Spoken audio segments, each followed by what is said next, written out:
Fala galera, ligado aqui no canal do VSR, chegando para mais um vídeo. O tema do vídeo agora: o Santos quase foi eliminado e o São Paulo foi no Campeonato Paulista. É o tema do vídeo agora. Antes, aquele ritual, deixar o like, se inscrever no canal, copiar o link do vídeo, espalhar aí nos grupos de WhatsApp e Telegram.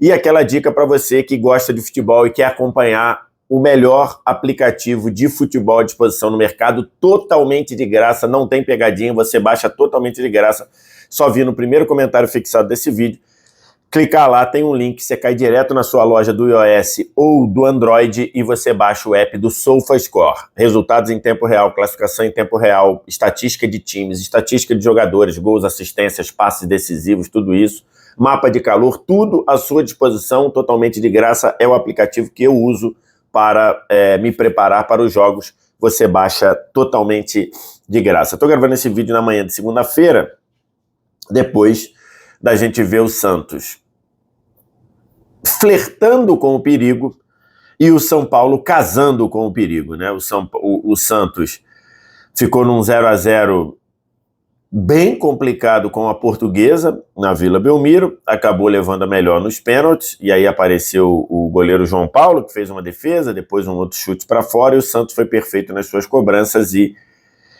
acabou passando e se classificando para a semifinal do Paulista pela primeira vez desde 2019 contra uma Portuguesa que, considerando aí todos os cenários envolvidos dos dois times, a Portuguesa fez um belíssimo papel ontem na Vila Belmiro, provavelmente a melhor partida da Portuguesa em muito tempo, Já no Morumbi, o cenário foi um pouco parecido, mas o desfecho foi diferente para o clube grande, podemos dizer assim, né?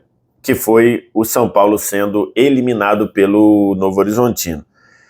E eliminado nos pênaltis, com direito à virada nos pênaltis, né? O São Paulo sai na frente, com o Lucas convertendo sua cobrança e o Rafael pegando a primeira cobrança do Novo Horizontino, mas depois o Michel Araújo e o Diego Costa isolaram e o Novo Horizontino acabou passando.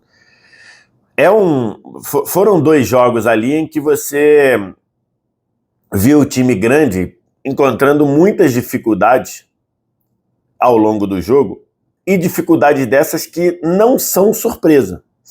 Importante ser dito, não são surpresa, ou não foram surpresas. Porque você chega para um jogo decisivo, para um jogo de mata, né? Porque não é mata-mata, é só um jogo único. Você vinha com os dois caindo demais de produção, né? Tanto o São Paulo quanto o Santos. O São Paulo vinha de um jogo terrível, que eu falei sobre ele aqui, o jogo contra o Ituano. O jogo contra o Ituano do São Paulo foi um jogo desclassificante, um jogo que o São Paulo achou que podia ganhar o jogo a qualquer momento, não produziu nada, tomou um empate na última bola e teve que virar, porque senão ele teria sido eliminado na fase de grupos, contra o Ituano, que é rebaixado do Campeonato Paulista. E o Santos vem jogando pior, ou ele vem caindo de produção. Se a gente fosse fazer um gráfico do futebol do Santos, você teria um gráfico tipo aquele que a gente faz na escola, nas aulas de física, né? A linha vem subindo, chega num ponto lá e depois vem caindo. O Santos vem caindo. Os últimos 3, 4, 5 jogos do Santos foram ruins, ou foram bem piores do que já tinham sido no Paulista.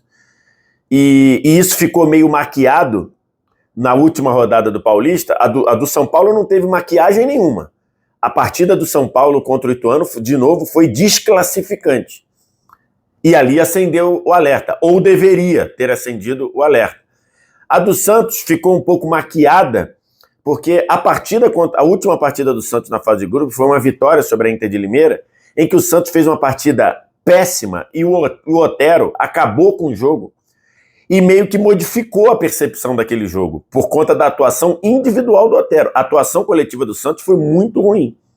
E a atuação individual do Otero modificou e chamou a atenção, tanto é que essa Inter de Limeira foi atropelada pelo Red Bull Bragantino, 3-0, que acho que talvez tenha sido a única partida do Red Bull Bragantino boa no ano também. E então, se você olha esses dois cenários, você tinha indicativo do que acabou acontecendo. O São Paulo, um trabalho do Carpini completamente confuso, na escalação, ele ontem garantiu que ele arma o time no 4-2-3-1.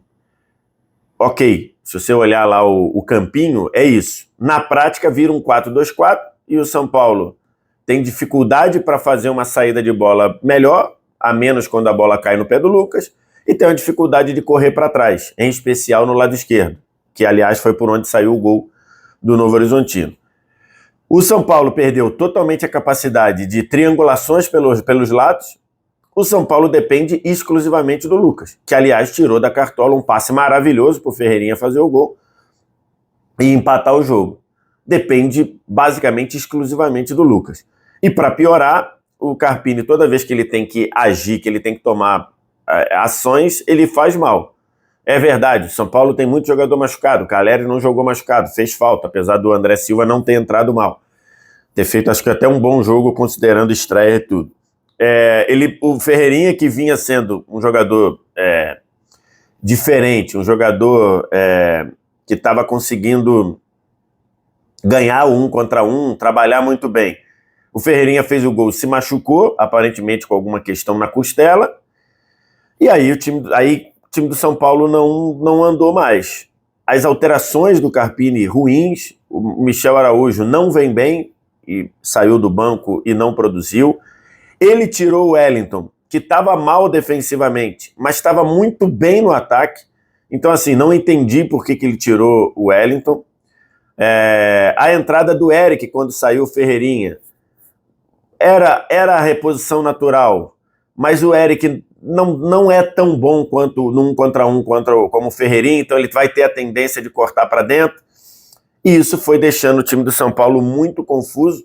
Tanto é que o São Paulo, depois que ele empata, ele tem uma oportunidade de gol, que foi aquela escorada do Arboleda que o Luciano acabou perdendo, e só. E nos pênaltis, o São Paulo acabou sendo eliminado, ainda que de virada, né? O São Paulo saiu na frente, primeira cobrança, Lucas Caixa.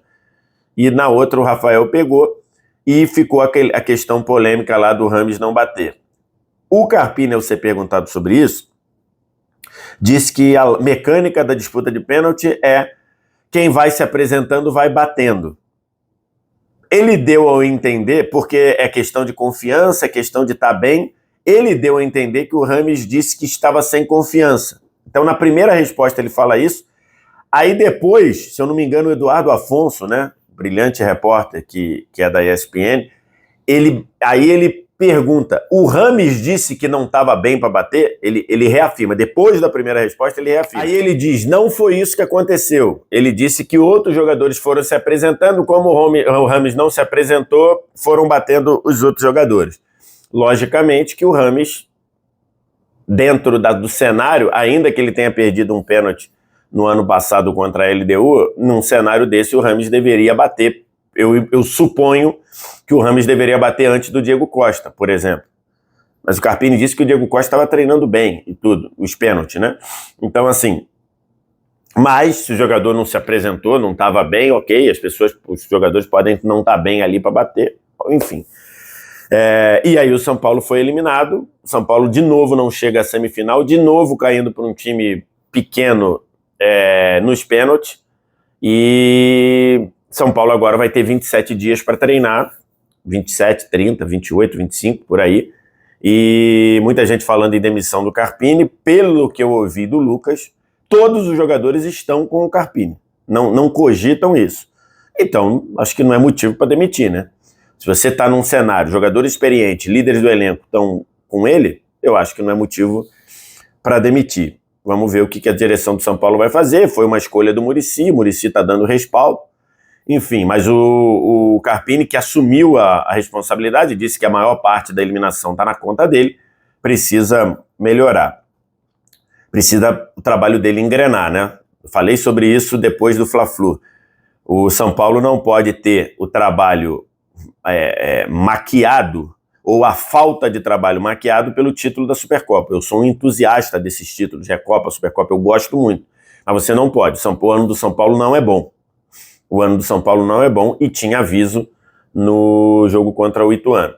Na Vila Belmiro, cara, o Santos fez uma partida ruim, num geral. Um primeiro tempo bom ali, especialmente na primeira meia hora, e depois ele foi sucumbindo a uma Portuguesa muito bem posicionada, fechando muito bem o centro do campo, e um Santos que não conseguiu ter soluções para isso.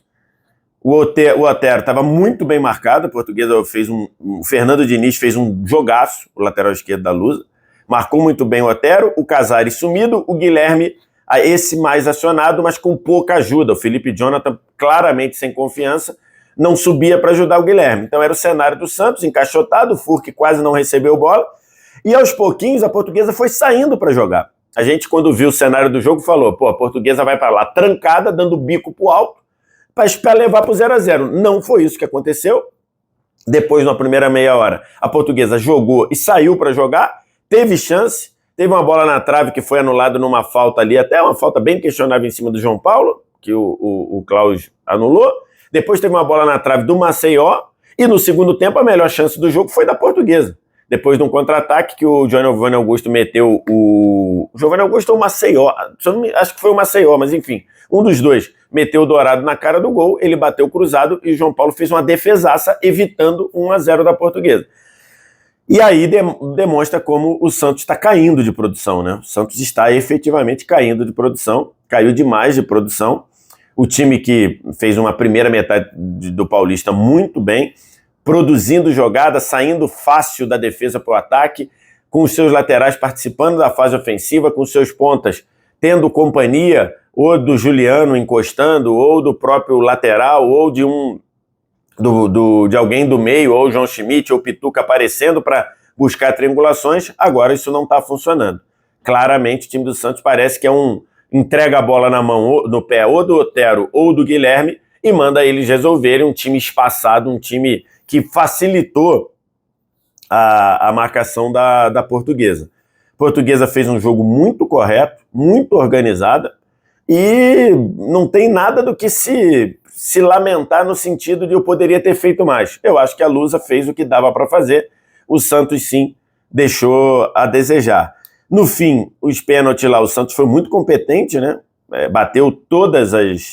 Acertou todas as cobranças, a Lusa errou duas, o Santos venceu por 4-2 e agora vai enfrentar o Red Bull Bragantino.